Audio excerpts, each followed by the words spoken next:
What's up, bro? What's up? Man, you've been busy, man. So like I think this is I feel like it comes in waves. Like I didn't see you for like a year and you were on like here recently because of the Punisher release, and then now you're back on and you've had a bunch happen since. I mean, it's been like 2 months since you've been here, so something like that, 2 or 3 months. Kind of a funny thing with that industry is like, man, you go and you spend all this time and you spend like for Punisher One Last Kill. I think I was on here before One Last Kill came out, but I had already done it. Right. So like you spend all this time on set and then I'm not allowed to talk about it. So I'm like on a podcast, I'm trying to figure out what I can and cannot say. And then so I just got to pretend like that didn't happen. And I think I just did that for so long that like when it finally came out, I was like, oh, this is awesome. Yeah. Like I tried to pretend that it didn't happen for a while. But yeah, dude. So I think I was on here. One Last Kill came out, and then I was on after or before. So we shot it before, but I dropped it literally. I think a day after it came out. Yeah. I think it worked out that way. That way we didn't make any mistakes. Yeah, you never say anything ahead of time or whatever. But yeah, man. That was super cool process. My first time doing anything in like the film industry. Working with John, I got hired on as like a military and tactical advisor, and then it kind of became a bigger and bigger role as I was there. It was also real cool is I got to have Nick Koumalatsos and Cody Alford, both of them former Force Recon and MARSOC guys. They're just awesome dudes. So I got to like be there with them as well and John. It was a real cool thing. Cody Alford is the big jacked bald dude with tattoos everywhere that gets killed. The knife fight or whatever in the coffee shop like or whatever. Pin fight. Yeah, pin fight. Yeah. Yeah. Dude, one of the coolest things I love when I think I got more excited for like Cody's scene than I got for my own. Like I was sitting in this tent with like all the executive producers and the writers and the people from Marvel and people from Disney. And so it was like a real professional atmosphere. And then the first take of that scene, my buddy Cody comes and jumps over the counter and grabs John. And they had kind of been talking before the scene. They're like, hey, like don't take it easy. You got to kind of toss me around a little bit. So Cody jumps over, they lock arms, and then down goes John, like straight to the floor. Cody's like, well, I fucked that up. And dude, I went nuts. I was like, yeah, that's it. That's what happens when an actor meets the actual Punisher. Yeah. I was like, the rest of the movie's about Cody now, you know?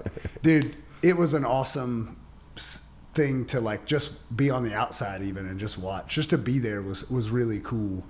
And then John took it very, very serious that like he wanted all the weapons manipulations to be like on point. And so there's a lot of, I think more than any other film that I've ever seen, of him like changing mags, checking mags, like racking the bolt back, like all those different things. You see his weapons manipulation get really, really good in that film. I was real impressed with his ability to just like watch it and then try it and suck and then like do it 5 more times and he's good. I'm like, dude, I wish I could have done that. Yeah, that's because a lot of movies you see it and you're like, this is the most unrealistic handling of a weapon, you know? And I mean, that I guess that was called, is that technically a short film? What is that classified at, that release? They called it a special. Okay, so special. That special was like, it changed that role, I think, or launched him into the new, I don't know. It kind of brought it together a little more. It seemed way more realistic, I guess. Yeah. And the issue that we had was we only had enough time. We didn't have time for a season 3. Right. And we didn't have the money for a full-length feature film. Mm-hmm. So we just released this short special that would kind of close the storyline on the origin story of the Punisher.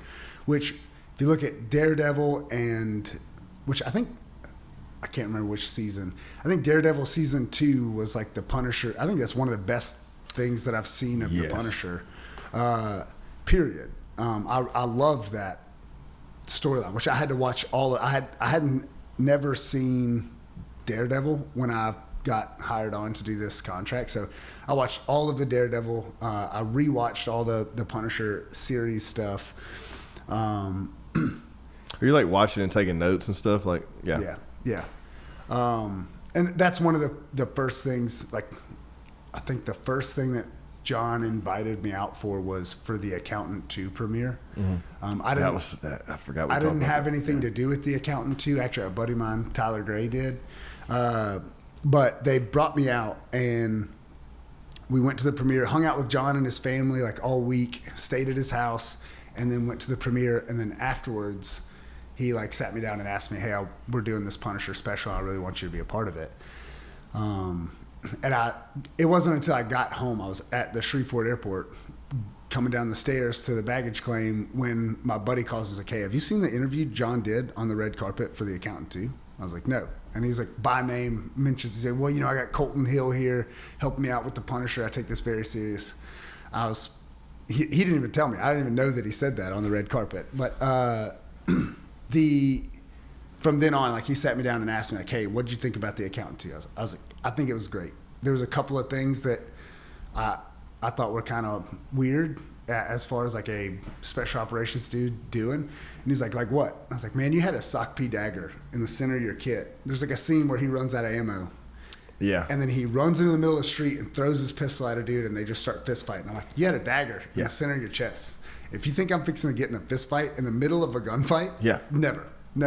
If I can cheat, I'm a cheat, dude." Yeah. And I was like, man, it was just such a perfect opportunity. And I was waiting. And I've worked with Greg Thompson and SOC P a lot, the Special Operations Combatives program. I was an instructor for that program for a long time. I still stay in contact with those guys. Actually, Greg helped me get SOC P daggers for the Punisher because we filmed the Spiderman and Punisher stuff in London, and daggers are illegal in London. So I had to go through Greg and SOC P and eventually Benchmade to get some daggers there legally. But man, I still stay in contact with those guys. So I was like, oh, what a perfect opportunity. John's going to get in a fight with the SOC P dagger in the middle of the street, and it's going to be dope. And then it never happened. I was like, man, in my opinion, that was a missed opportunity. He's like, well, that's what I want. Let's fix that. And so trying to put in that, I got a call from Greg Thompson after One Last Kill came out, and he calls me. He's like, "Dude, I saw the SOC P being done.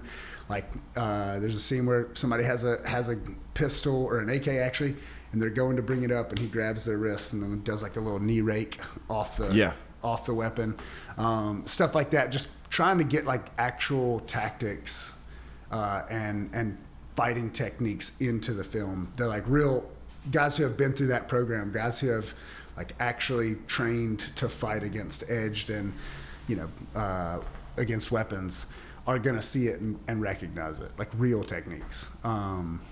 So man, I loved that. It was fun. And the crazy part was like we had such a limited amount of time.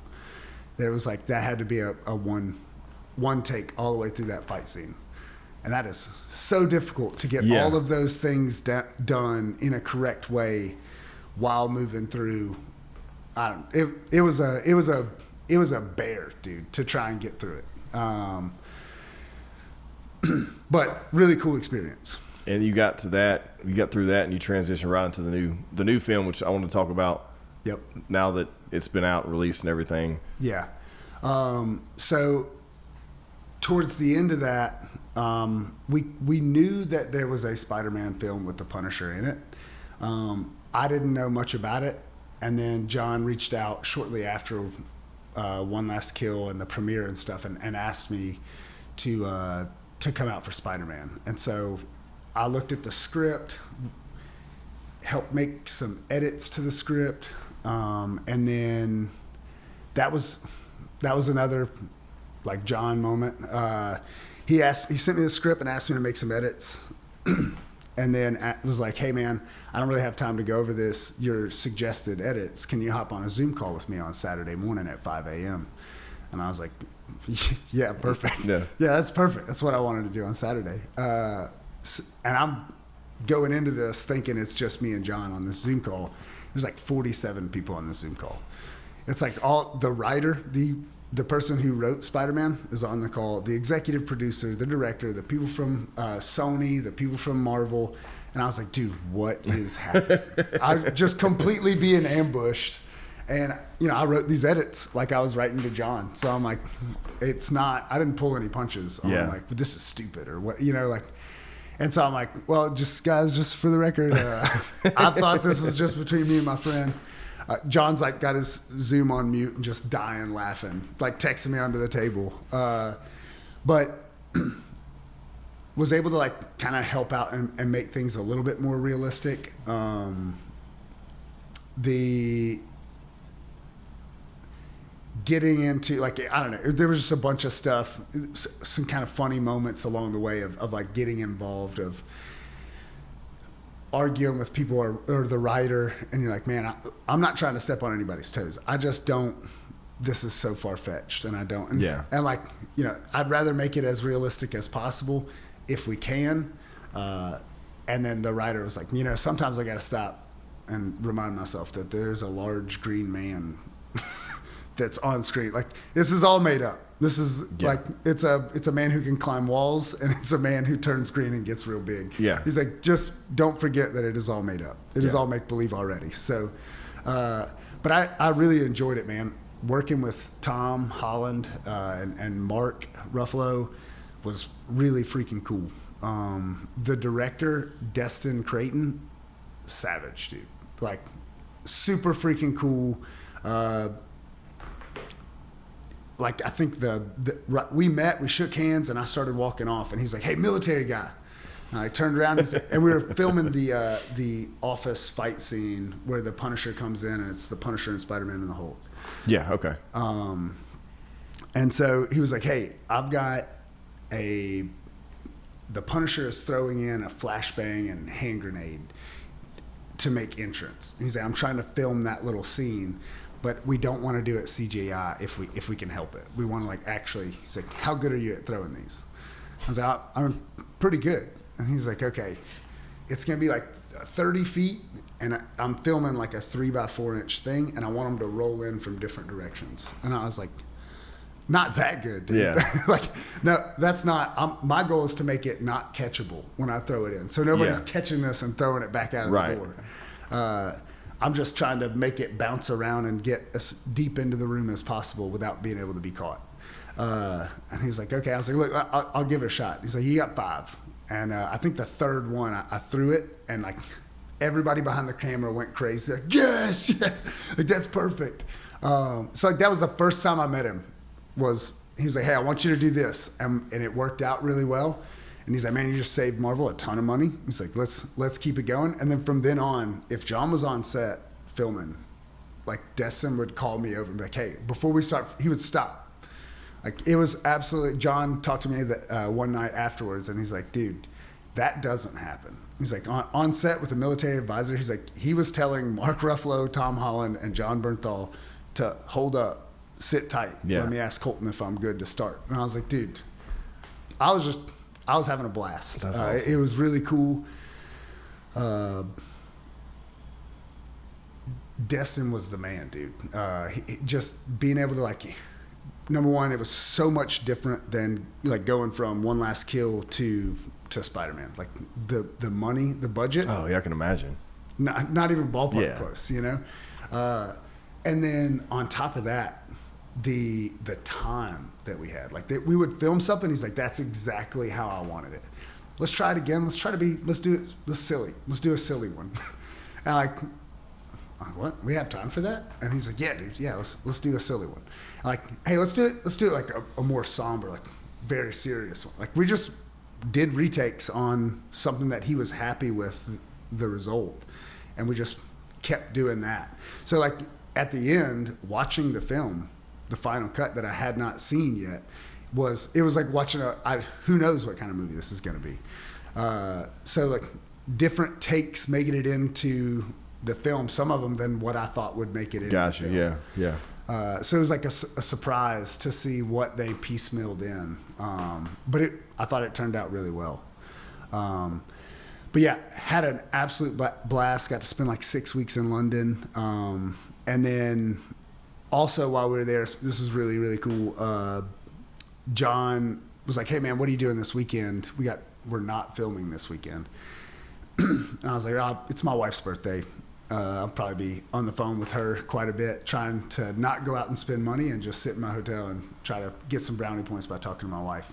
He's like, oh, I hate you're going to not be with her on her birthday. And I was like, brother, in 14 years of marriage, I have not been there for one single birthday. I've been deployed. Oh, shit. Like every year. I got deployed on her birthday multiple times. I was either at a school or I was deployed for every single birthday. I was like, so it's nothing new, you know? And he's like, nah, we're changing that. He's like, hey, I got a flight.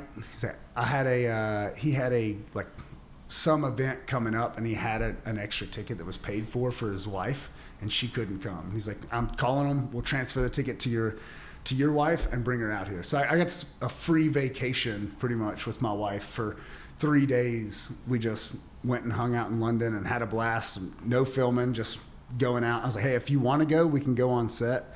And you can meet Tom and Zendaya and them. She was like, I'm fine with just me and you going out in London. I said, all right, cool. So we had a blast. That was real cool. It just kind of speaks to when people are like, is Tom really that cool? Or is John really that cool? Yeah. Off camera, it's like, dude, yeah, he's a real dude. He's a great guy. He cares about the people that he surrounds himself with. It's like an honor to get to work with him, man. Super cool cat. Family guy. I didn't realize he shot so much in London either for that movie. Yeah. I mean, like Shreveport used to be the 5th most filmed city in the United States. And then we took away the tax breaks that we were providing to them. Well, now the movie industry is looking for those tax breaks regardless of where. So that was like one of the things that they did. It was actually a big deal for John to get me to go, because the contract they had was that they would only hire local people from London. How do you do the traffic thing? How do you change all that? Like, dude, like for making it look like the States. So oh man, I'm going to butcher this because I'm not, we went to like the big studios. And it's like, they were filming some of the biggest films out, or biggest films that will come out soon. They were filming those on the same. It's like where they filmed Star Wars. It's where they filmed James Bond. Like there's a ton of history there. But when I came in, my driver was like, "Hey, dude, you want to see the New York street?" And I was like, "What?" Oh, so they have that all designed. They just built a whole like a city block. What is that? And you've been in New York, right? So what is that? No, dude, it's like a New York city block. Are you kidding me? Sitting in the middle of this thing, yeah. That's crazy. Like that sniper scene where John is, dude, that is all. I don't want to ruin. I don't want to go too. I know. Some people hadn't seen it, but they need to see it at this point. We're like 2 weeks out. Man, I think the movie is great. I thought it was really good. I thought it was the best version of the Punisher that we could bring to film without it being well, that's a family-friendly film too, right? Yeah. So you have a lot of young kids watching that. I think they did a great job with him. And still, that's what's cool. You were able to bring a character like him into that universe. And I'm still interested to see what they're talking about on Staten Island. Is there any context to that? No, not really. No. But I'm trying to see because they talk about the previous encounter, but it's cool that they brought that character to that universe, and then he was still using all proper military tactics, and they made the character fun, but he was still serious. It's still operational, I guess. Yeah. Because a lot of times when you do that, it takes the character down a notch. Man, me and John, every day we would get in the car, headed back to the hotel, and he'd be like, "Is this bubblegum Punisher?" I'm like, I don't know. Well, maybe a little bit. Maybe a little bit, but still, it's believable. It's him, right? Yeah. We gave him a personality that he doesn't have that personality in the comic books, right?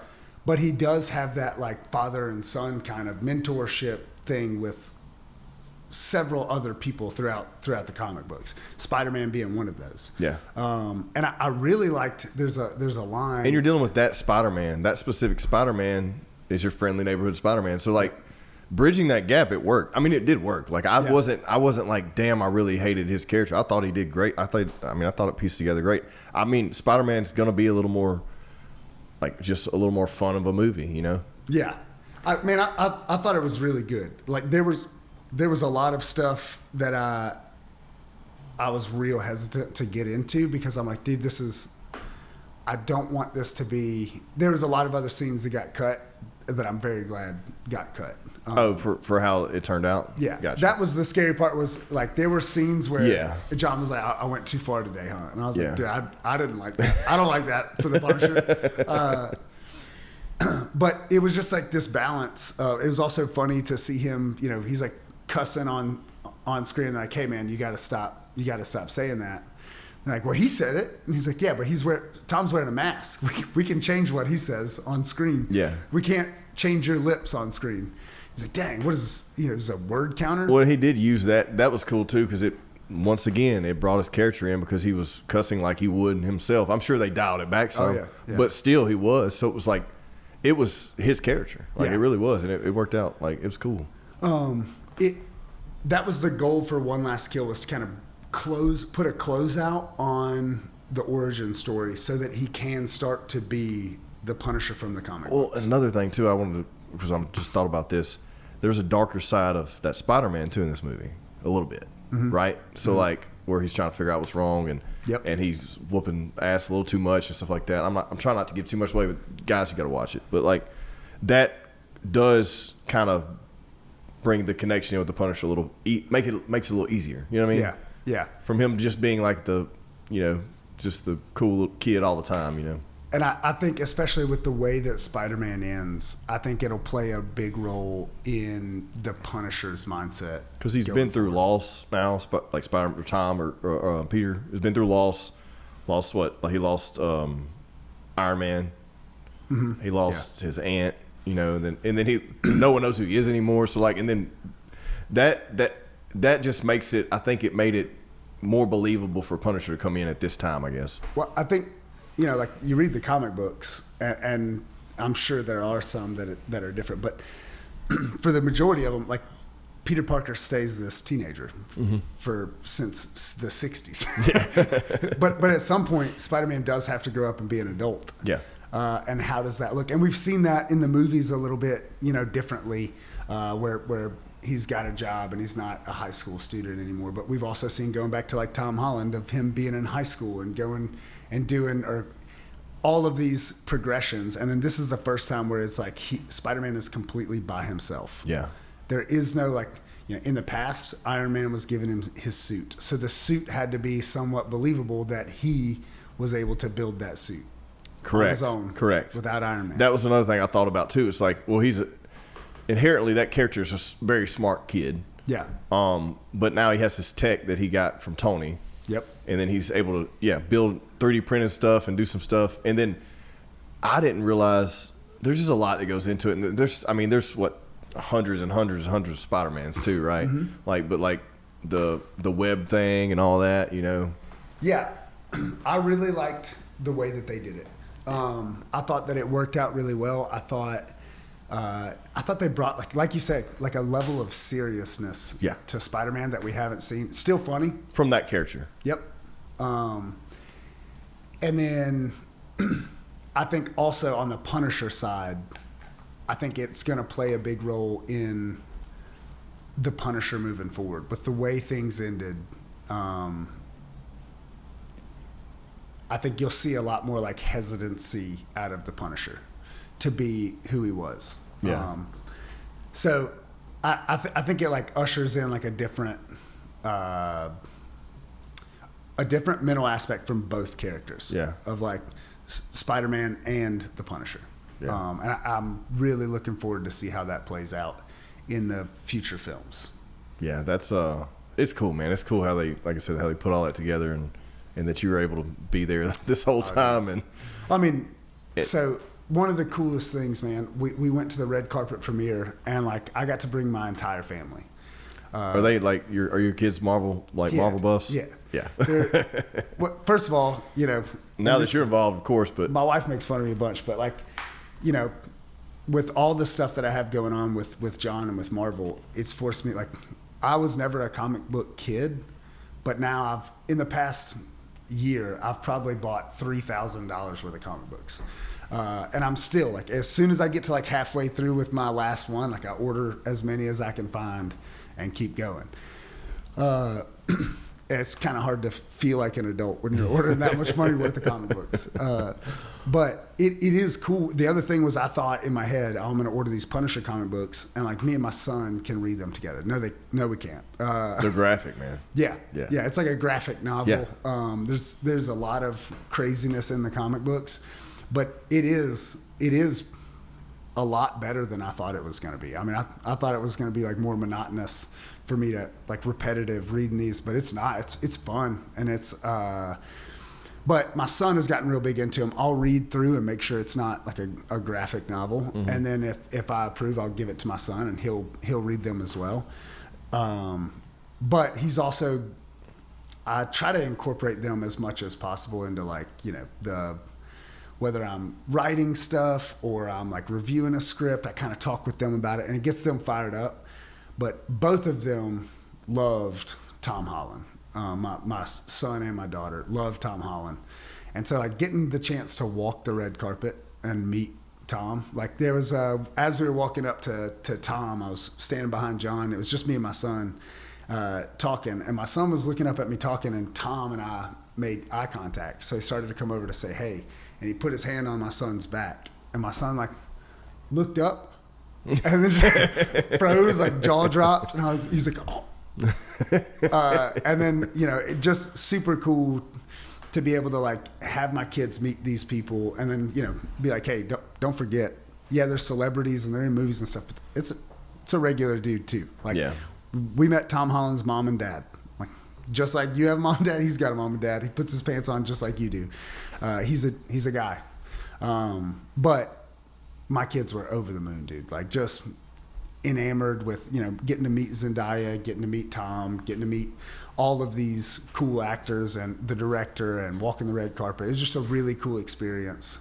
And then seeing the movie before anybody else did. Like my kids just thought it was awesome. And that made everything was a cool experience, but that was the coolest experience to me, It's like, which my wife and my daughter chose not to walk down the red carpet with us. I don't know why. Yeah. That was like a last second. No, we're not doing it. But it was awesome, man. We actually, I was talking to John's manager, and I was like, where should I stay for this? I'm with my whole family, so where should I stay? He's like, I'd probably get something somewhere close to Venice Beach. And a couple of days later, John reaches out. I was like, man, I'm probably going to get like a hotel or an Airbnb somewhere close to Venice Beach. And he's like, no, dude, I have a house in Venice Beach. Just go stay at my house. So like, we're like a block from Venice Beach. My whole family staying at John's house for free. He wouldn't let us pay for anything. And we just going out like every morning, me and my son would go and work out on Muscle Beach. Hell yeah, dude. And that's awesome. Dude, it was just such a cool, like my kids will never forget it. I'll never forget it.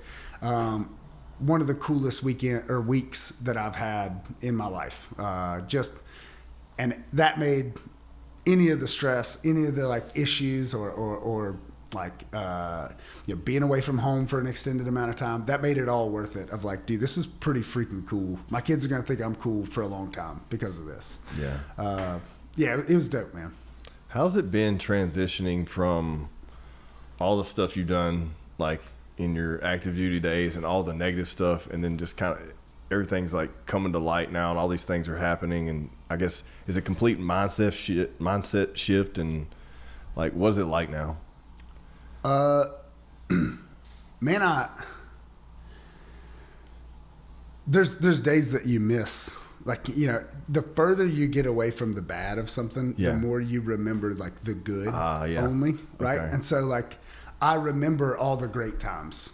Like that's what I remember. And it for sure, that makes me like miss it at times. Yeah. But I'll be honest. I do also think that I have found, there's too many things telling me that like I don't know what the walk is supposed to be, but like I'm walking in the purpose that I'm meant to. It's just cool to be like when I was in Special Forces, I thought that I was like, this is what I was meant to do. Like, this is what I was put on earth to do. I'm good at this job. And then I feel the same way now of like, hey, I just as an example, man, the movie stuff is really cool, but what I'm doing with CORE, like we just went and did a congressional forum. Yes, I want to talk about that. Yes. And like I got to sit down with the chief of staff and the head advisor or senior advisor for Pete Hegseth. And we got to like actually change military policy, like for the entire Department of War, change a policy, just from, I mean, we put in a lot of work. It wasn't like a simple process. We put in a lot of work, but we got to influence policy that would affect, 1.5 million people, boom, overnight. That to me, man, I when that video came out, it was 2.5 hours after our congressional forum, and I got emotional, dude. Like it caught me so off guard of like, I could have never helped every single person in the military while I was in the military, but now that I'm out, it's like just confirmation of like, hey, you are doing the right thing. This is helpful. This is progress. Social media has gone crazy over it. Like there's people trying to make it about things that it's not about. There's walk me through the policy change. I guess exactly what you guys are working on and what actually happened, so people know. So it was going to Congress was actually, we sat down with oh man, I have a terrible memory, but it was former special operations guys that were current congressmen. Okay. So Morgan Luttrell, Marcus Luttrell's brother. I mean, you don't have to get the names on. Yeah. There was 2 or 3. Eli Crane was one, and I can't remember the other guy's name. I met them all. They were great guys. And then we were also meeting with a representative from the VA, and it was actually their chief medical officer for the VA. And whenever we sit down to do this, we had the Eric Stauffer. He's the CEO of BioAccelerator, stem cell company. Sidney Gordon, the CEO of Core Medical Group, and then Chad Robichaux is who really like set a lot of it up. He's a former recon guy, former ASO, like Advanced Special Operations for SEAL Team 6 or Naval Special Warfare, and excellent dude. He's also, founded Mighty Oaks. They do a lot of faith-based transition programs and recovery programs, and even like they do a lot for veterans and for first responders. But Chad is like a Christian that I aspire to be like. But Chad helped us get all this stuff set up, and then there was also Jimmy St. Louis. He works with Agentis. I think it's the largest hormone replacement therapy company that's like brick and mortar, not telehealth. They're all brick and mortar. Got you. And the whole purpose there was for us to confront the VA and say, hey. Which what we've been talking about on multiple episodes about previous issues with testosterone replacement. What gave us the window to talk about it though is that Joe Rogan texted Donald Trump and said psychedelics. Yeah. And then, hey, here's the research showing that psychedelics are a thing, and they approved it, and they dedicated $300 million to it. And then a lot of congressmen, some of those relationships happened because the congressmen were reaching out to Chad Robichaux and saying, hey, what do you think about this? And Chad's like, hey, I'm not opposed to it. I think it's great. But why do those places get to skip the line as opposed to places like Core Medical Group or Core Medical Foundation or the Mighty Oaks Foundation that have 15 years or for... You bet. You guys have been like beating the hammer. Yeah. Yeah. It's like we also have that data, and we've been standing in line and we've been beating on the door. Why do they get to skip it immediately? And so anyways, we went in, and one of the VA's arguments for not doing supporting medications of like enclomiphene and anastrozole, something to combat your estrogen and something to continue your natural production, is that those are FDA approved medications, but they're not FDA approved for hormone replacement. Okay. That's their like, no, we can't do it. But you know what else is not FDA approved? Psychedelics. So like, what are we doing? Yeah. Both of those things can't be true. You're you're going to fund this and it's not FDA approved, but you can't do this because it's not FDA approved for that thing. It is FDA approved. Yeah. Psychedelic mushrooms are not approved for anything at all. Yeah. Nevertheless, for mental health. But now you're telling me you're dedicating $300 million towards it. And I'm not opposed to it. I've had my own personal experiences, very overwhelmingly positive experiences with psychedelic therapy. Under the right conditions, with like well thought out, well researched. Yeah. And I have way more friends who have experienced overwhelming, like nothing pushed me towards Christianity like my experience with psychedelics. But it had a very long lasting positive effect on my mind and on the way that I processed things. Well, you're a different person from who I met 2 years ago. Yeah.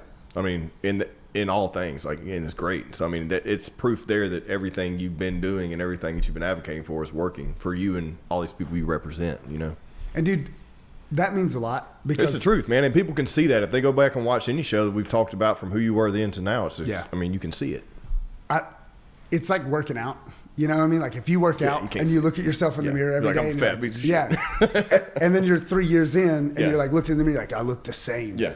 And people that haven't seen you in that amount of time, like, dude, you're getting lean, you're doing this. They see the results that I can't see, and so like that feels good because I'm always striving to be better in every area of my life. Sometimes it feels like I'm sprinting on a treadmill, so I appreciate it. But the VA was pushing back. They had a rebuttal for every. I mean, the dude at one point said, "I was in the military for 37 years." He was I believe he was a surgeon in the Air Force for 37 years. He's like, "I was in the military for 37 years. I never saw any of these signs and symptoms." And we're like, "Dude, what are you talking about? Like, you lived a cush life within the military, and you're a sample size of one. You're going to ignore all this data and just tell me that you're speaking from multiple different departments across what are we doing? Millions of people.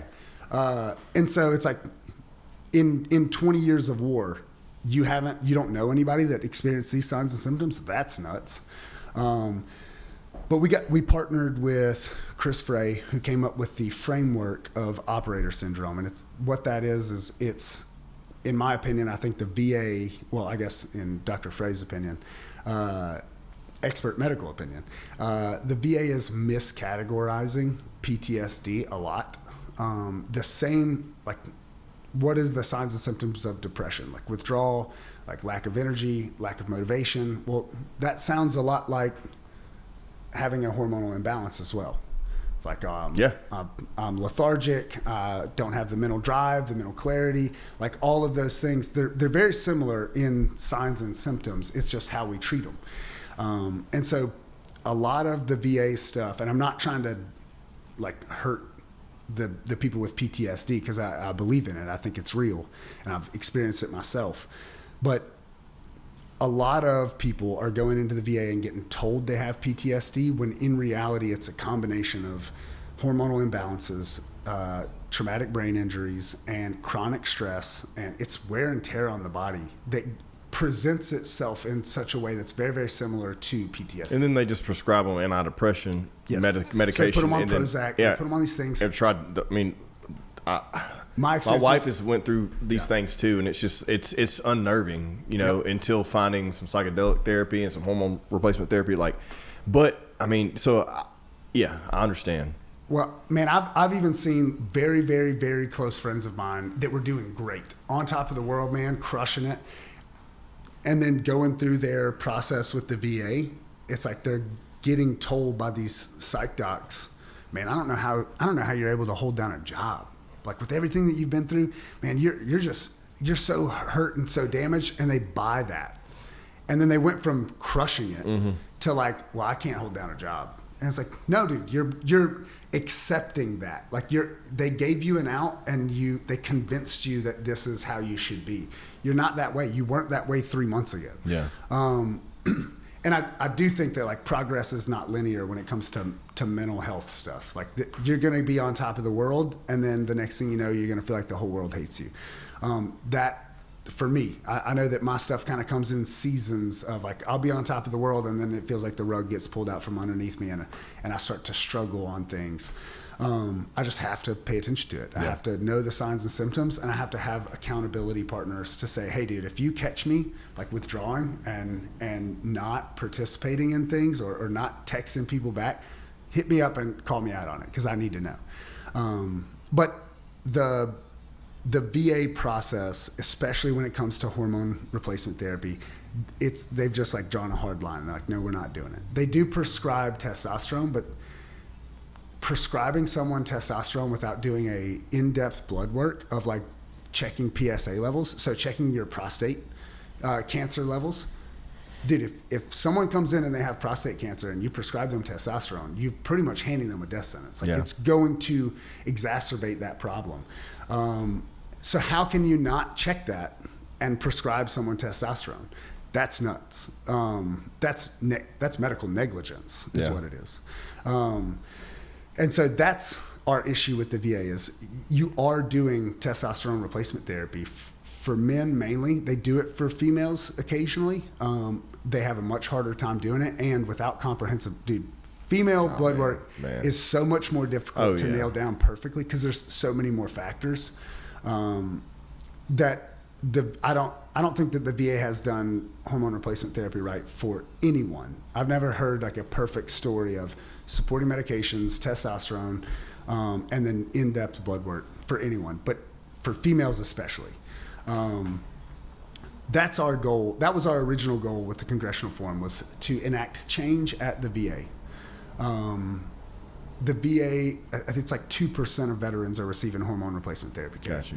It's an estimated like 28% of veterans need hormone replacement therapy. If 70% of veterans who commit suicide have a hormone deficiency, there you go.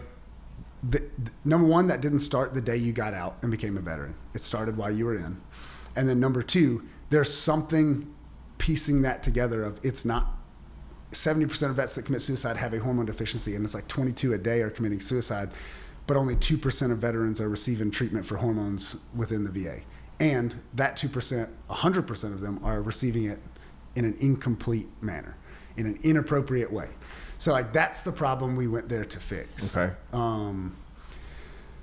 What wound up happening was a back and forth with Morgan Luttrell, and eventually he got up and stormed out. And he asked Sydney point blank, are you telling me that the VA has mistreated 100%? They have never treated anyone correctly for hormone replacement therapy. And he's like, yes. He said, hey man, that's a bold statement. He's like, I stand by it. Like the data backs it up. Well, because you have all this competing data for, you guys have this data that you've been doing for years on how to properly administer these things, monitor these things, and then the result of these things. So, Core Medical Group started as a for-profit company doing hormone replacement therapy 17 years ago, something like that. Sydney started it, and like the average household income was like $2 million for our patients back then. Like because it was mainly like either retired athletes or retired UFC fighters, retired NFL guys. That was the main people that were going there 17 years ago. Those people knew how important testosterone was, but then it slowly became, I don't know how many years in, but one of my really close friends, a 20 Special Forces group guy, one of the smartest men I've ever met, walked through the door and his blood work was terrible. And he was, mid 30s. They're like, hey, you have the testosterone of an 80-year-old man, but you're in your 30s. That doesn't make any sense. It's like, oh, you should see my MRIs.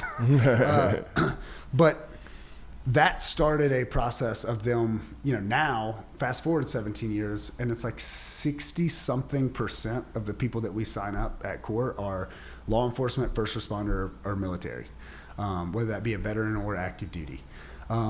We have pushed for education on the subject more than anything else. And now that education is really starting to come out, people are understanding, like breaking, hey, I don't care if there's a stigma around it or not. I need to fix the problem. Yeah. And I have those signs and symptoms that you're talking about. Well, the stigma around it is just false information for so many decades, just like marijuana, just like psychedelics. I mean, there's that stigma didn't come from just from years and years of medical studies. You know what I mean? Dude, look at the food pyramid. Exactly. That's flipped upside down now. But the other piece was we have the foundation. And so for the past 5 years, we have the Core Medical Foundation, where we've been raising money and donating blood work, telehealth, right, and hormone replacement therapy to veterans and first responders that need it. And in that, we've done all these like super in-depth surveys. And so what we've seen is over the past 5 years, it's like almost 60% of people that get on hormone replacement therapy done right outside of the VA they reduced their medications significantly that they were taking from the VA. Mm-hmm. So they got off their SSRIs, they got off their like pain medication, because testosterone is one of the most anti-inflammatory hormones that you can have in your body. So like all of these things are happening, and they're reducing the prescribed medications that they're taking from the VA, which in my opinion is one of the reasons why the VA doesn't want to reduce it. And so, I wish it was like NASCAR, where the VA and politicians had to wear like who their sponsors were on their shirt.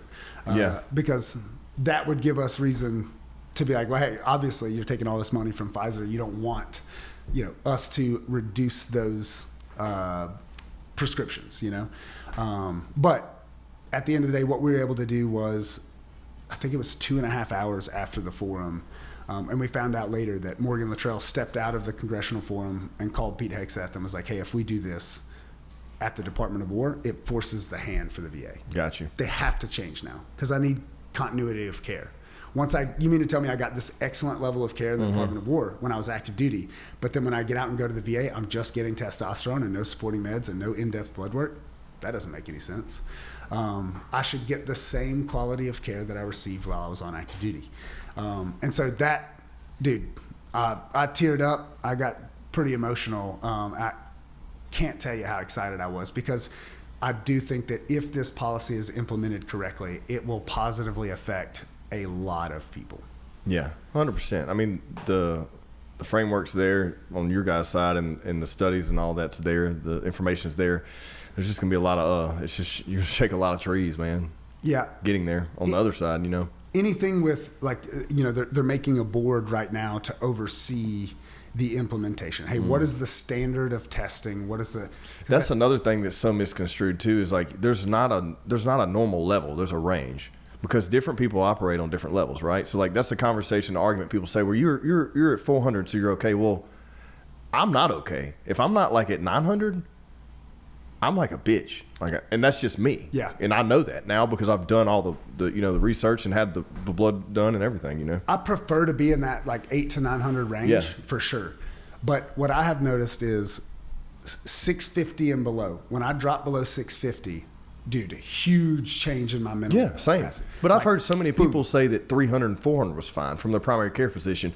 This is excluding VA. This is just private, in public like health. So I'm like, that's bullshit. And like, if you think that, but if you see a person on this, like it's a completely different person. For sure. The thing is what's frustrating is they say the normal range is 300 to 700 for 18-year-olds to, I think it's like 70 or 75-year-olds. Brother, a 75-year-old and an 18-year-old should never be in the same category of your hormone levels. It declines so many percent for every year after 35. And how old are those studies too? Because here's the thing. Look what's happened to our hormones in the past fucking 30 years, 40 years, because of like plastics and, and all this shit in the food and like pesticides and everything. That is another major push. And so kind of like when we met with the chief of staff for the Department of War, one of the things that we brought up was, listen, poor sleep, chronic stress, chronic sleep deprivation is probably one of the biggest ones. I used a study, I can't remember what year it was, maybe 2024. They did a SOCOM study at Ranger School, which is 61 days long for those who passed the first go around. But they saw a 24 to 28% reduction in testosterone in 61 days. Because of sleep deprivation? Sleep deprivation, food, and not stress. Enough food, and not a high quality of food. Incredibly stressed out. Yeah. I have never been to Ranger School. I've been through like abbreviated, we'll call them abbreviated versions of Ranger School. We have our own kind of thing that's similar. But I've never been to Ranger School. I have a lot of friends that have. Everybody that has been through Ranger School talks about how tired and sleepy they were, how hungry they were. How stressed out. The desire to pass is ridiculous. But 24 to 28% in 61 days. Well, what happens when you go through Ranger School and then you go on a deployment and then you come back and you go to this school and then you go on a deployment? Yeah. Like those Ranger Regiment dudes that I know guys that have 14, 15, 17 deployments with Ranger Regiment. And they're like, yeah, man, I came back from Afghanistan to go to Ranger School and then left Ranger School and went back to Afghanistan. Yeah. I'm like, dude, his testosterone didn't bounce back. No, it's not going to. Yeah. And then it being depleted that long then changes the way the body produces it. So, and that's the problem is now you get to this place where, I'm 27. I think I was 26 or 27 the first time that I got my blood work done, and my hormones were 100. My test was 180. Yeah. My total test was 180. My free, I don't know that they tested my free, but I went back and looked at it recently. They never discussed it. They tested it. They just didn't discuss it with me, but my free was terrible as well. But so if you take that as like an example, that's the first thing I said to the chief of staff. Like in the meeting the next day after Pete Hegseth's video, I was like, hey man, you said mandatory testing for people over 30. That's not good enough. I was 26 and my testosterone was 180. Yeah. Personal opinion and what we're pushing for is a test at MEPS. So you're 18, you're 20, whatever you are, you join the military. As you go through MEPS, like the pre-screener, physical screener to get into the military, they do a blood test there, and it's comprehensive. Dude, nothing bad comes from that except for, hey, we identify cancer early in some there's people. your data. It's going to save the VA and everyone else a lot of money in the long run, and too. The other thing, man, I've had teammates that are like, you know, once I got into working for Corps and stuff, I've had teammates that'll call me and they're like, hey, dude, my doctor won't prescribe me testosterone. This is BS. This hollering, yelling, mad at their doctor. I'm like, well, what's your testosterone? He's like, dude, it's like 900 and something. I'm like, yeah, dude, don't get on testosterone. I wish my testosterone was naturally 900. Yeah. But knowing a baseline of, hey, when he joined, his testosterone was 1800. Yeah. You know what I mean? Like he naturally is higher than most people. Now we can say, well, if normal is 300 to 700, but you are outside of that range significantly at 18 years old, then you should be still above that range. I just think you just can't convince me that there is a normal range. I think it just depends on the individual.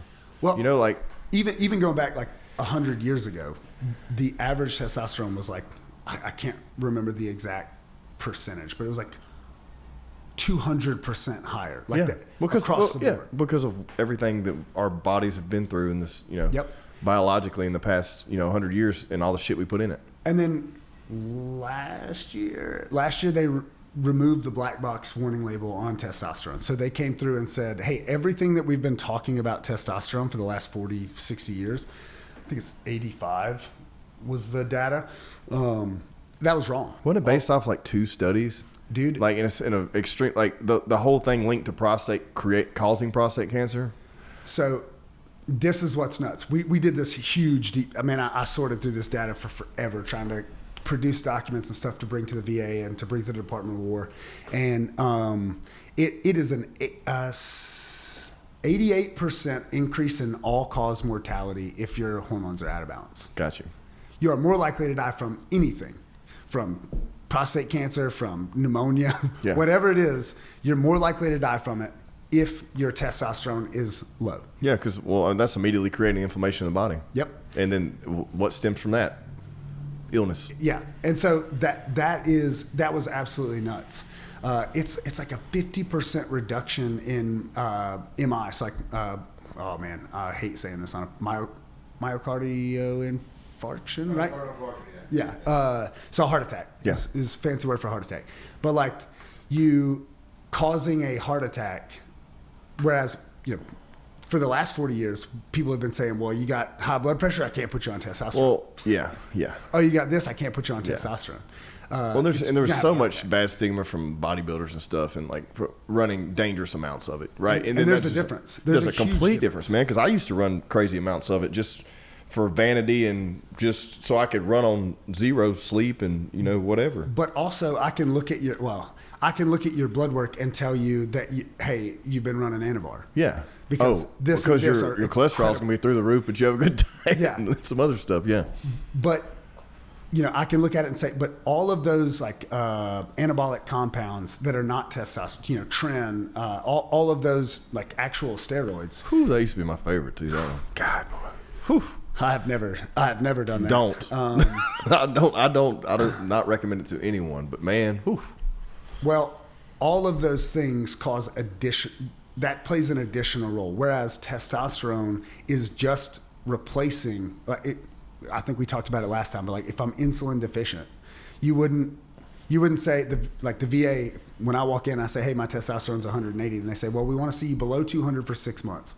You would never do that. No, especially if their range says 3 to 7, like get them to 3 to 7. Yeah. I don't want to spend another day here. And that's the problem is, hey, if you look at it from a standpoint of, am I deficient in hormones? Yes. Can I, and this is what we're trying to do with the Department of War, is, the average person joining the military is young, 18 years old, that probably are very healthy. Yeah. I think it's like 70% of the United States is not eligible to join the military. That's insane. Yeah. What did the numbers used to be? Can we pull that up? So what's the current percentage? Because I want to know the current percentage of people who aren't qualified to join the military at 18, right? Look at what and what they used to be in let's say 2000. Let's just go back 6 years. Yeah. So today versus 2000. We'll wait on that, but yeah. Yeah, it really is like a national defense problem. 77%. Yep. Are not qualified. Okay, so what was it in year 2000? Let's take a guess. I'm going to say it's 20% less, which is scary. No, 71%. So, all right, so take it back to 19. Let's just 70. Look at like under JFK, like what your high school PE. Yeah. Program. Make it look like that. So 44%. So in 1970, it was 44% who were not qualified. Yeah. And I guarantee you, a lot of those qualifications were probably medical conditions that were pre-existing too, not obesity or diabetes. It was at fucking a genetic 18. thing, not diabetes type 2. Right, exactly. But a lot of that stuff was probably coming from rural United States of like being malnutritious, being underweight, like things like that. Nowadays, what we have is somehow have a poverty problem, but also an obesity problem. And that doesn't make any sense. No, it doesn't. It's insane because like it used to be, you flip it on its head. It was, there's a poverty issue and you're malnourished. Yes. You don't have any money for food. Now we're feeding everyone all this bullshit. Yes. And it's just imploding. And it's the quality of food that we eat. It's a sedentary lifestyle that we live. I mean, you think back to 150 years ago, if you wanted to have a house, well, go get your axe, go find some property, go cut down some trees. It was hard living, man. Oh, you're cold? Go chop some firewood, start a fire. Yeah. Like are you hungry? Ain't no grocery store, brother. Go kill an animal. You know what's go crazy harvest is some I food. see these homeless people have cell phones now, dude. It's insane. The access of like, and I'm not saying anything against homeless. I'm just saying like we have access to everything. Even people who are, not privileged as, normal working Americans still have access to this stuff. And it's like, man, it's crazy. I mean, shoot, man, Afghanistan is like walking into biblical times. There's a dude riding a donkey, but he's still got an AK and a cell phone. It's crazy. It's crazy. With multiple SIM cards. Yeah. But I think the thing that we're trying to push for the Department of War is to increase resiliency of force. So, hey, you're less likely to be injured if your testosterone is in range. You're less like the number one cause of medevacs right now. The number one cause of medevacs is mental health. Yeah. It's not dudes getting hurt. It's people that mentally can't handle the thing. I mean, I have real close friends that are still in the Special Forces community, and I have heard of astonishing numbers of dudes. There was a company recently that deployed 17 dudes with mental health issues were brought back from that deployment. So why do you think that is? Do you think it's just we've evolved to more? I mean, what do you think? I don't want to speak for because you're on that side of the fence. I'm not, so I don't want to speak for anything. Personally, I think it's a like being hamstrung, being kind of handcuffed when it comes to foreign policy. If I'm at war, then I should be allowed to do offensive things. Got you. It should not be sit at this base, wait to get rocketed. Once you get rocketed, we'll downplay how many people were hurt and injured, and then you guys are not allowed to retaliate. So that's changed more since you were active. Well, no, I mean my last deployment was not a combat deployment. That to me felt more like a prison sentence. How many combat deployments have you had that were offensive? That you can talk about, I guess. Textbook, I think 2 is like what is considered to be like offensive combat. Got you. There's a lot of things.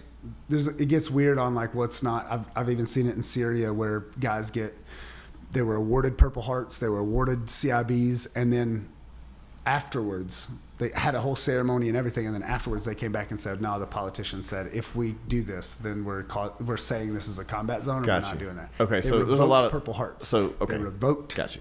So there's a lot of scenarios that technically weren't textbooks, but you were doing things. Man, Afghanistan is like my real I have one real deployment to Afghanistan that it was a kinetic, very kinetic deployment. Other than that, it's been a lot of. But man, when the mission is good, even if it's more James Bond than it is John Rambo, which is not exactly what I wanted. You prefer John Rambo? Yeah. I prefer the Punisher style thing. But at the same time, combat is what I signed up for. After 9/11, and it was like, hey, if that is happening, I want to be the best in the world at it, and I want to go. I was a true believer. Yeah, punish bad guys. Things have changed, but when I'm in a combat operation, it's the most simple times in the world. It's like, don't die, try to stay alive, try to save your friends. That's it. Try to kill as many bad guys as you can. Getting into the political side of it now as an adult, where I don't glorify that as much. It is just a simpler thing. Like, it's like, hey man, I'm not worried about paying my electric bill. I'm not worried about nothing. I'm not even worried about what I'm going to eat for dinner tonight. Yeah. I'm worried about, are we going to survive the day, and how can we make sure that the enemy does not? And then when you get into it, just gets so much more complex when you get away from that. And I mean, dude, even just looking at the progression of modern warfare, like in Ukraine with drones and all these, dude, I'm out. I'm glad that I'm out. Yeah. But with the oh man, it just left me. I forgot what I was saying. Oh, you're good. We're just talking about that and current times and what's going on now. And but why guys are like struggling mentally. I think the biggest reason for that is not being able to do your job, and instead having to just sit and wait on things. Even like World War II, guys being shelled and rocketed. That's the mental game of you're just waiting. It's a game of chance. Yeah. It's a game of luck. Whereas especially in the SF community, I left the Marine Corps because I kind of started to feel that way. Hey, I'm not really making a difference. Mm-hmm. I feel like I probably created more terrorists than I ended, right? Because every time we were looking for a fight. Right. Oftentimes, right. I was young and dumb and immature. We were looking for fights. We wanted that. We wanted to kill bad guys, regardless. And then now I see it from a different side of like, SF dudes genuinely, de oppresso liber, to free the oppressed is our motto. Like, that's what we live for, man, is to actually go in and find the bad guys and say, you guys are oppressing these people. We're going to help these people to overthrow you and kick you out. And I think that's a misconception. Most people think that you flip it the other way around. A lot of people think that just traditional operations is doing that, and the special forces are the ones that's going there and killing everyone. You know what I mean? Like, man, from the outside looking in, it's like a third party. I think the thing that I think sets apart Green Berets from any other entity, obviously, is unconventional warfare. Going in, and what we're textbook trained to do is go in and there's an existing government that's tyrannical or oppressive, and we go in and find local partner force, people from that community. We train them, recruit them, train them, equip them, and then employ them against this superior force, and win, and overthrow that government. That is what we're trained in, that no one else really does, or at least no one else really does well. That's what sets us apart initially. But man, I also think that it's because our specialties are so diverse. You know, do we do the like 12-man team rushing into a house to like kill or capture everybody? Yes, we do direct action. We do, there are certain elements within special forces teams that have the hostage rescue mission. They don't get to do it as often because the tier 1 guys typically take that over. But for political reasons. But then also there's the like more James Bond style, we're going into these other countries, and the reason we're there on paper is different than the real reason that we're there. And man, as a young dude on an SF team, I didn't know all that. That sounds cool though.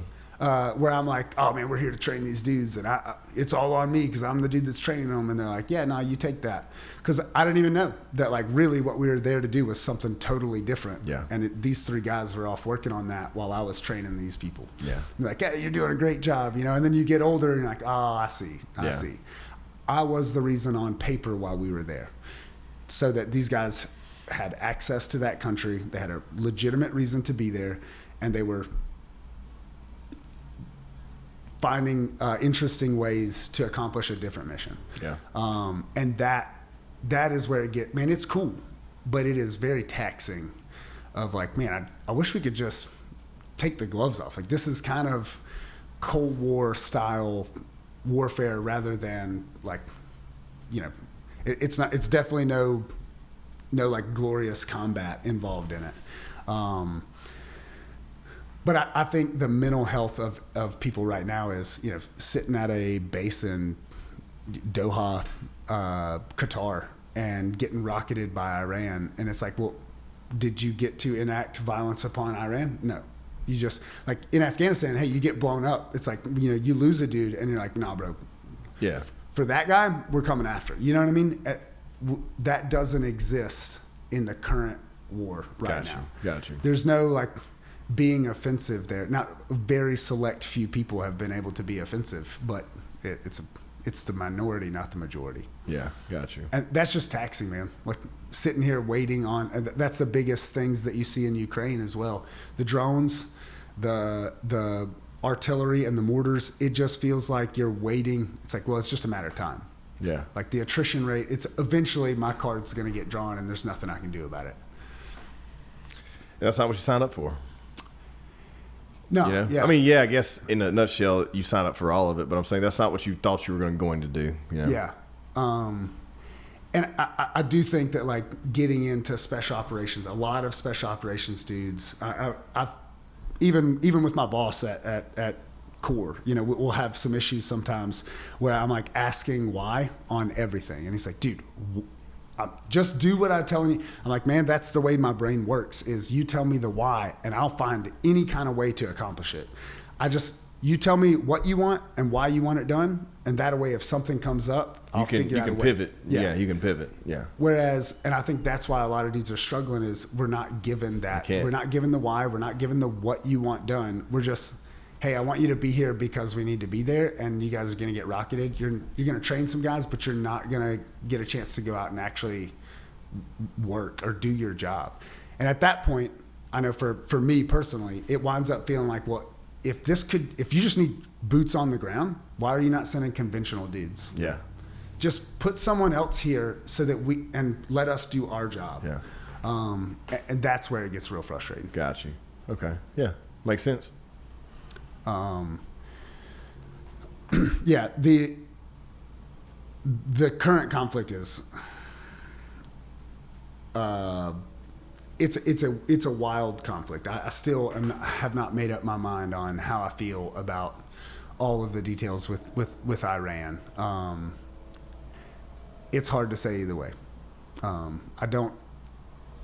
Iran is a bad place. That regime is a terrible regime. They've done terrible things. They've killed a lot of my friends by selling, det cord and explosives to terrorist organizations. They're the number one sponsor of terror worldwide. But I don't know that I agree with. I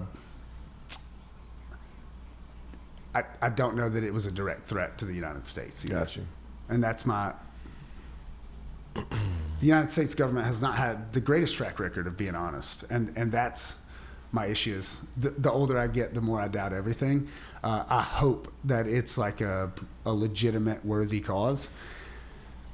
We've lost too many people for it to just be another Afghanistan, another war that goes on for a while and then nothing really gets accomplished with it. Yeah. And I don't know what their like clear desired end state is. I don't feel like anyone ever does until 10 years, 15 years later. Man, I will say, I didn't know how I was going to feel about Pete Hegseth as the Secretary of War. I have had really terrible opinions of previous, Department of Defense at that point leadership. 9 times out of 10, I felt like those dudes were just occupying a position and lining their own pockets. Secretary Austin, the former secretary, when he left, he was worth millions and millions of dollars from Lockheed Martin and Boeing and like all of these major contracting companies that he had kind of hidden stocks in, but he was directly influencing who got the contract for those things. And that stuff, that's not service. That's not serving your country. That's serving yourself, and I despise it. I honestly can't tell you one good policy that Secretary Austin put in place. And in speaking with Pete Hegseth's staff, they're like, we don't know what he did in this. I don't know what I don't know one single thing that he could even claim he accomplished. I do think I see at the like grassroots level, Pete Hegseth using senior advisor, or he's calling them senior advisors, but man, some of them are, it's like me being his advisor, and they're going directly to these branches and asking for problems and then finding solutions to those problems. And that is really freaking cool to see. Like as his personality and the way that he comes across on TV and stuff is significantly different than the policies that I see him putting in place. Got you. And that like gives me hesitation on what any of my like previous opinions of him were. Like I'm very impressed with the staff and the level of attention to detail on current problems that he's trying to fix. I'm really impressed. So what's the next step for you guys? So they're taking it to the Department of War. That's the goal, right? They're trying to implement it there to make that the standard, and then it trickle down. Yeah.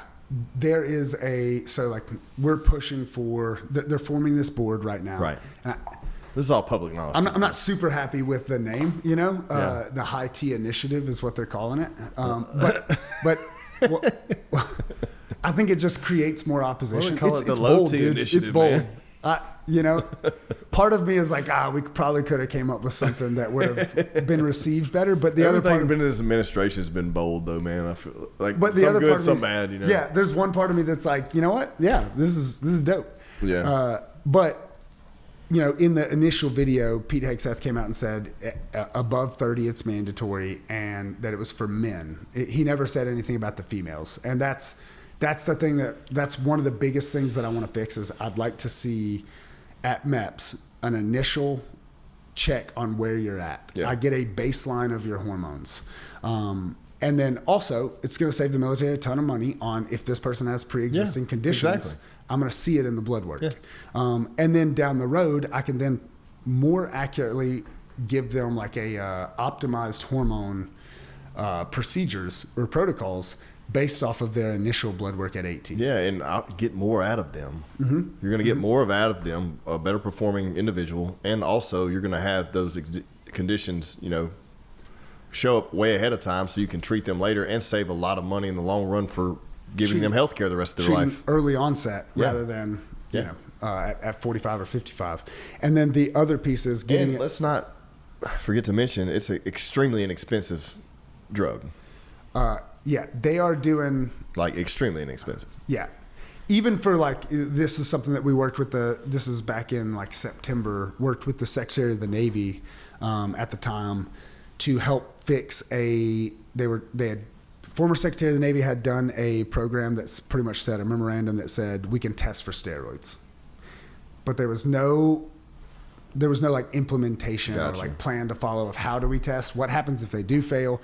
And so the Secretary of the Navy actually asked me, hey, can you and the guys from Corps help me fix this problem? And so the way that we did that was saying, hey, you're paying $16,000 for every steroid test that you take. Yeah. For $200, you could get their blood work done. You can identify all those things. And my doctor will be able to tell you, you're taking Trent, clearly. You know what I mean? But you also haven't failed a drug test. So if this is a good dude that we want to retain and we don't want to just kick them out of the military, they have not failed a drug test. We just see elevated levels in their blood work. Got you. So now I can pair him with a hormone replacement therapy specialist and say, hey, here's a 3-month protocol to get off of your anabolic steroids and to get on either a natural, boost back your natural testosterone and get you on this like kind of starter program so that your natural production is going again, or to get you on hormone replacement therapy and keep you at a decent level for a long time. Yeah. It gives the Navy options. Yeah. And so that was our big goal there. And I think that goal was achieved. I believe that memo is now like Navy policy. But there's just so many things that are involved in it. Like there's going to be people that want to do anabolic steroids. This is a way that it makes it very difficult for you to trash your blood work and then still show up and have good blood work. Like people are going to see it. Yeah. The other part of it is there's no excuse for you to be on those anabolic steroids because you can go through us and get that natural production up to where it needs to be as the number one priority, and then number two, to get hormone replacement therapy provided to you for free and proper protocols to get your levels within optimum range, not that 200, 300 BS. Yeah. And then the supporting medications to go with it. And it won't require a waiver, which is a nightmare of a thing. Because I've had that where they're like, hey, you need 90 days prior to this deployment. I need to know notes from your doctor that he supervised you for 90 days. And you're like, I would have done that if I had a 90-day heads up on this deployment. Yeah. I've only known about this for 3 weeks. How am I supposed to have 90 days worth of medical stuff? And so then it just becomes a problem. Well, that will be completely avoided. But what's next is forming this board, getting that policy implemented, and then the next big fight is with the VA. Yeah. And so we actually just got approved, Core Medical Group just got approved to treat all of the VA patients in the state of Georgia, which is, dude, a massive That's a huge undertaking too, man. That's great. 790,000 veterans. That's great. Now, obviously not all of them will need hormone replacement therapy, but now when they come into Georgia, they can say to Georgia VA, they can say, hey, I'm having these signs and symptoms. And rather than the VA doing subpar blood work, they refer them out to us as a community care provider. We do the telehealth. So we do their blood work. That comes to our people, and then we push that back out, and we do telehealth and prescribe them medication based off their blood work. So personally, I think with the Department of War and the VA, I think we'll be able to compile enough data to say, hey, look at the difference this has made. Why are we still just in one state, and why are we still, giving pushback when it's working at the Department of War? Yeah. We're not here to peddle testosterone to 18-year-olds. I'm not here to say your testosterone's 900. Here you go, brother. Here's 1 cc a week. Yeah, exactly. The goal is, if you don't have kids and you're not married, and your testosterone is low, let me give you something to kickstart your natural production again, and keep that running. I mean, even going back to SEER school or Ranger school, if you get out of Ranger school, man, they give you a whole brief at the end of SEER and Ranger school. Like, hey, if you go home tonight and you can't have sex with your significant other, or you can't sleep well, or you try to go to the gym and your performance is in the trash, do not be surprised. This course has wrecked your hormones. It's going to bounce back. Just give it time. Hopefully. Yeah. And that's the thing. But then where do you go from there? 28% reduction in testosterone. Well, what if you could get out of SEER school and then they do your blood work and say, hey, we're going to give you enclomiphene, or we're going to give you a Kickstarter program to get your test back up to the max or optimal levels again. I think that would go a long way in less injuries, less issues, better marriages. I think it would help all the way around. Yeah. And then eventually the goal would be to get that provided to their spouse as well. Yeah. Which is, I mean, it's just, it's something, man. It's important. It's important, and just it's had a black cloud over it for so long, and it's really important. And a lot of people don't think they need it. They don't think they qualify. They're clouded by SSRIs and pain medications and over the counter stuff, gray market stuff. I mean, there's so many issues. Dude, the peptide stuff is a whole nother man, and that's another thing. I've already said this before, but I'm not getting them from anywhere but you guys, because holy shit, they're coming out of the woodworks, and I know people grabbing this and that and trying to mix their own stuff, and I'm like, dude, you don't even know what you have. That's supposed to be IGF, it's HCG. You don't know. Oh yeah. So, dude, there was a study. I just read this morning. There was a study that they just came back with. Jimmy St. Louis is a guy that we work with a lot. He runs Agentis, but he's on the board for the peptide approval for Department of War. And so they just got BPC and TB 500 approved for Department of War as awesome. Peptides. Incredible. There's a couple more that we're still working on. But that's the two biggest ones I'd advocate for anyways. Yeah. But Jimmy is absolutely amazing, dude. The first time I heard him speak, he got down, and then somebody else got up behind him, and they were like, well, that's the most humble introduction I've ever heard. Jimmy also was an Olympic gold medalist rower. He was also played for the NFL for so many years. I was like, dude, what? You just didn't mention any of that? But Jimmy is the man, dude. Excellent guy, super hardworking guy, but in his pursuit of this peptide thing, they did a deep dive on a lot of the other kind of gray market peptides. And dude, everything from it's just rice powder. Yeah. Are you fucking kidding me? You think that you can get something online for $50 and then mix some bacteriostatic water, whatever the hell it's called, in it? Super high levels of lead, super high levels of mercury. Yeah. You're injecting poison into your body along with potentially a peptide. And then also straight, like you were saying, a big one is them swapping HCG and IGF. Because it's a lot cheaper. Mm-hmm. Yeah. And then HCG has gone up a lot. Oh, I'm sure for the demand now. Yeah. From an American-based pharmacy, it has gone up significantly. And that's another thing is getting that shit out of the mix and getting this at home and approved everywhere, so you can get it from local compounding pharmacies or whatever, where you can trust that whatever you're getting is going to be legit. Yeah. Yeah. You're paying a little extra, but you're paying a little extra for the quality. Yeah, but how can you put a price on? Like I said, how do you put a price on your health? When people back in the day, people were like, man, I'm not paying that. When people peddle testosterone, they're like, dude, so-and-so's got it for 80, or you can get this for 120. I'm like, dude, look, I'm going to pay for the stuff that I know come from an actual lab, not someone's basement, because this shit is going in my body, Dude, I saw in the Marine Corps, dudes in the barracks making tren in their bathtub. Oh, my God. That was a real thing that I had a team leader that got arrested, the largest steroid bust. I was the only dude on my squad that had never done steroids. Everybody was freaking yoked, jacked, and we had a dude making it in his bathtub in the barracks. Bananas. But that's the kind of do you want something that was in this 1973 condemned asbestos building with black mold? That dude's making tren in his bathtub. Yeah. Or all the peptides, all those you see in the gray market. But it's the same thing. So get them home, get them all approved, get them in people's hands, because we know they work now.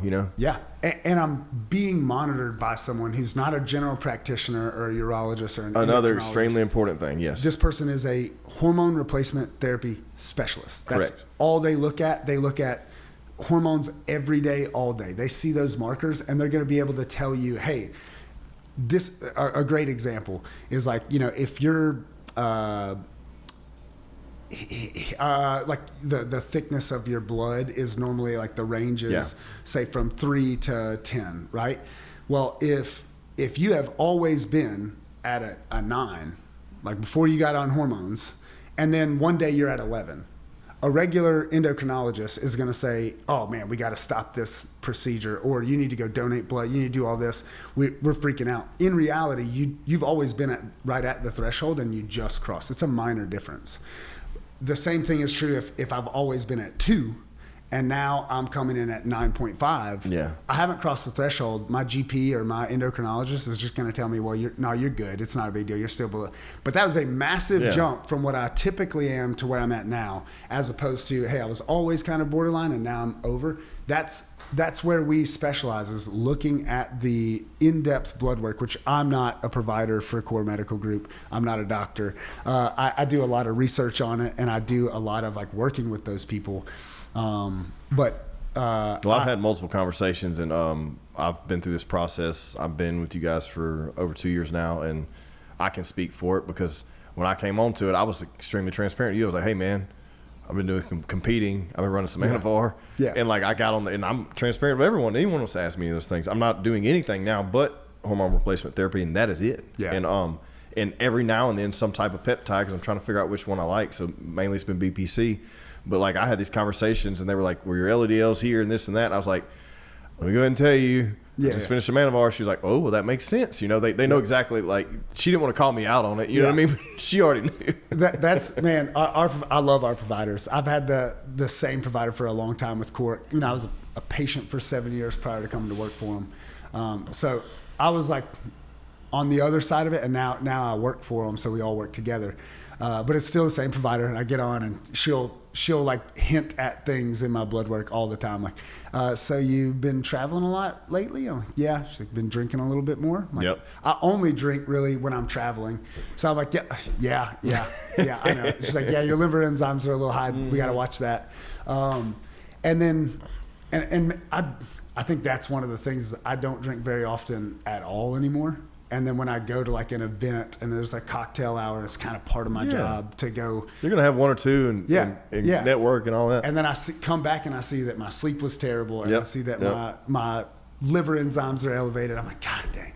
So, but I love like getting on with one of my providers and them just being able to like, hey, so what's your diet's changed significantly a little bit? Or yeah, I've been traveling. I've been eating like crap. I'm like, well, it's reflected in your blood work. We got to all that's important. And you're getting that too, not just the shot. You know what I'm saying? And then, man, I've been running a lot of peptides here recently. I have seen a dramatic difference in my like cognitive function. That's the main thing that I'm working on now. Is like I got real worried a couple years ago with TBIs. Yeah. And so trying to figure out ways to increase cognitive function, and like one of the things, even though it's not a core specific thing, going over like, I don't know if you've seen the recent studies on creatine. Yeah, so I'm taking for the brain. I'm taking creatine. Man, I've bumped up my creatine. They're saying 20 to 40 grams a day. See, dude, my kidneys hurt like if I go that high. Really? They're a little like, I think from past like trend use and stuff. It sucks to even admit that, but like back in the day, I would run it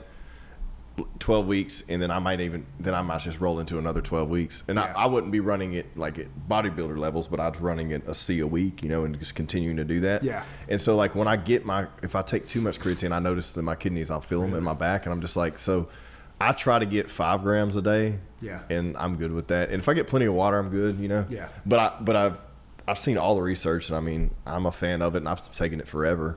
Well, that's what they're saying is it takes like 15 to 20 grams to fill your muscles with creatine. And so your muscles are trying to pull that creatine to them, but once they're full, then it allows it to go to the brain.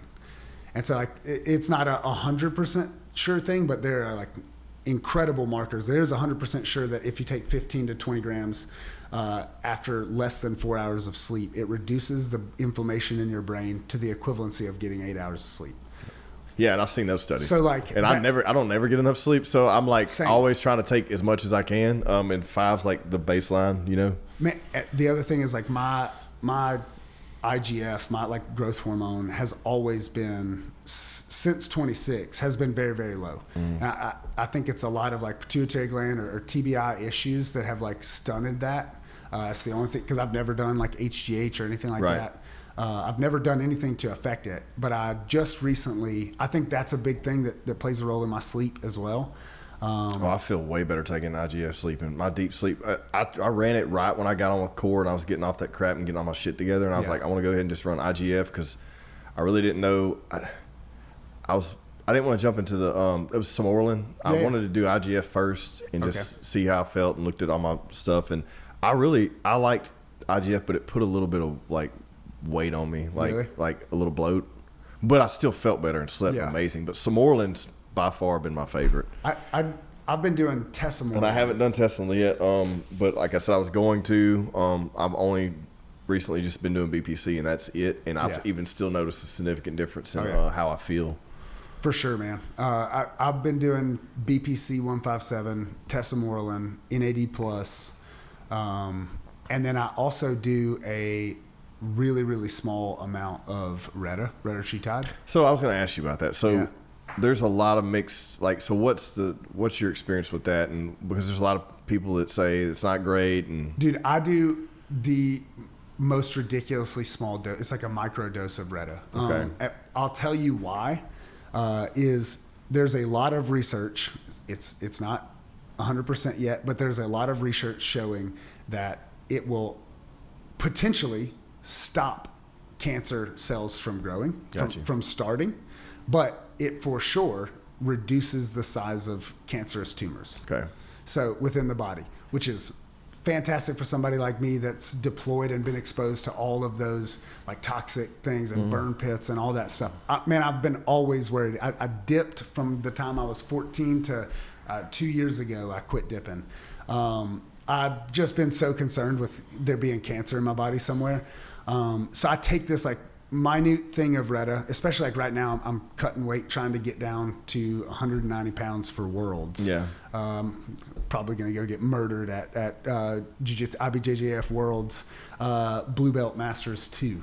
Hell yeah. I'm excited for it. I haven't weighed under 200 pounds since like 2010 or 11. And now I'm down to sitting right at like 195 a month out. So I'll get there, no problem. Yeah, you'll be good. But the Reta, I'm just doing like 15 units. So like the tiny injection once a week. Gotcha. That's it. What I have noticed is that like I will work until I'm like, oh dang, I worked right through lunch. I need to eat if I'm going to hit my protein goals, if I'm going to be prepped for my workout later for my, and so like it just slows down the food noise. Like my body isn't craving sugar. It helps with the insulin sensitivity, which is a big thing for me. It helps with your blood pressure, which is a big thing for me.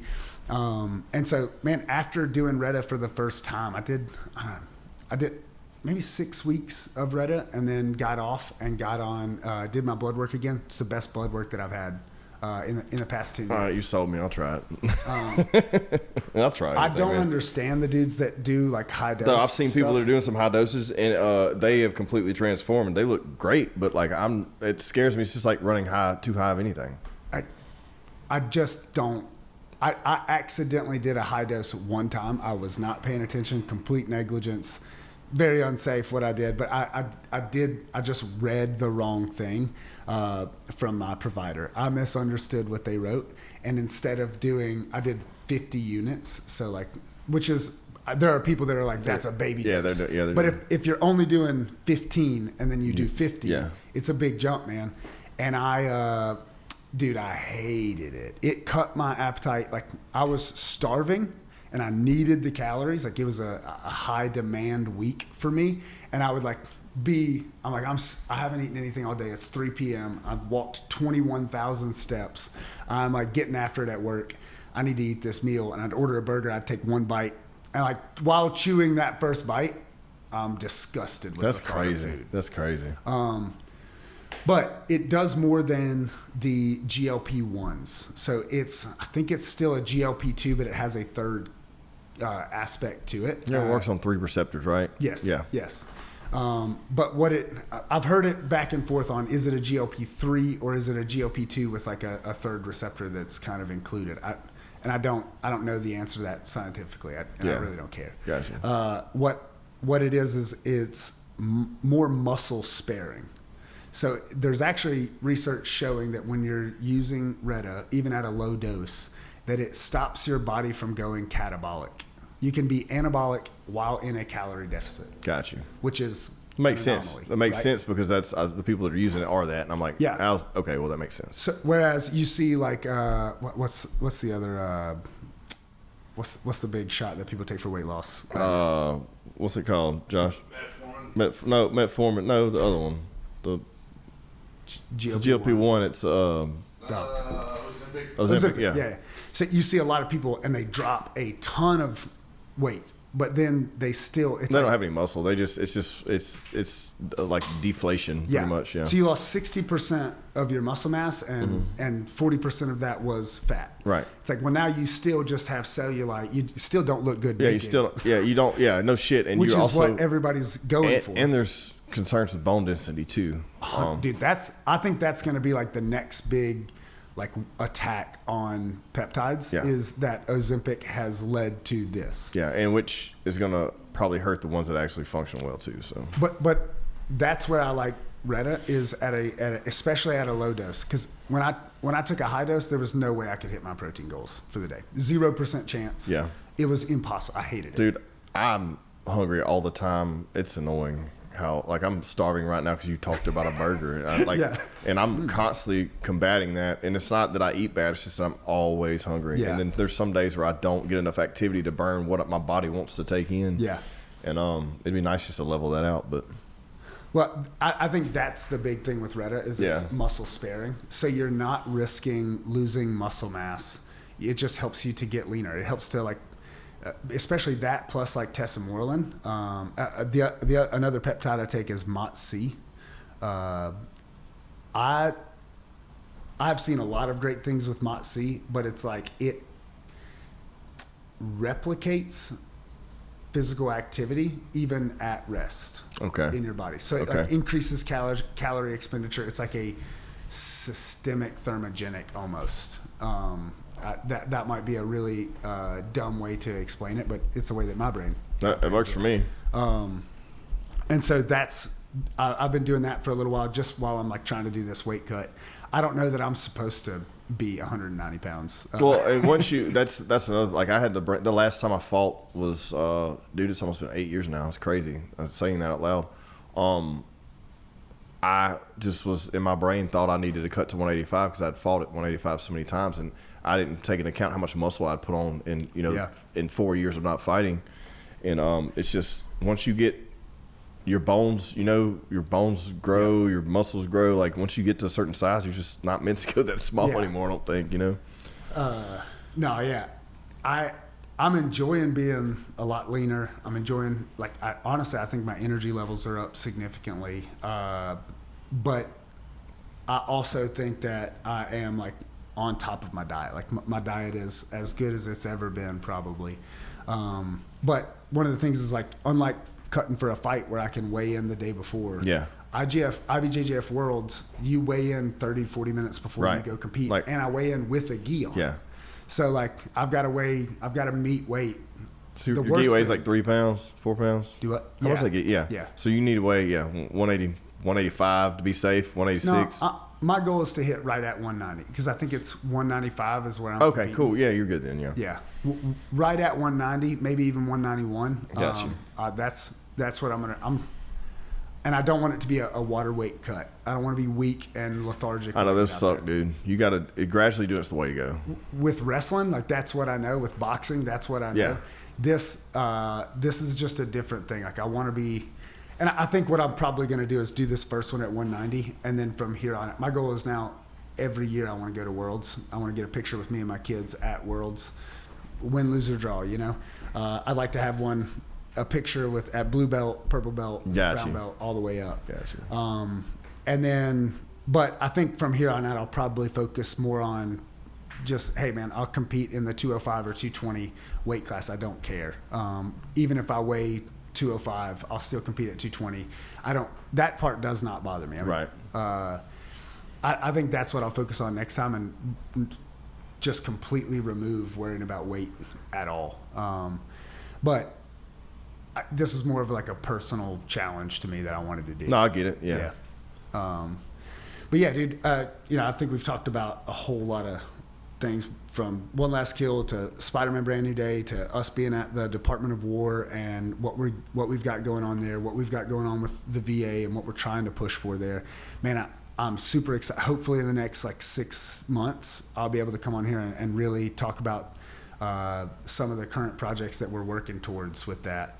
I think it's going to change the way our military and our veterans, I think it's going to drastically change the way that they're treated after service.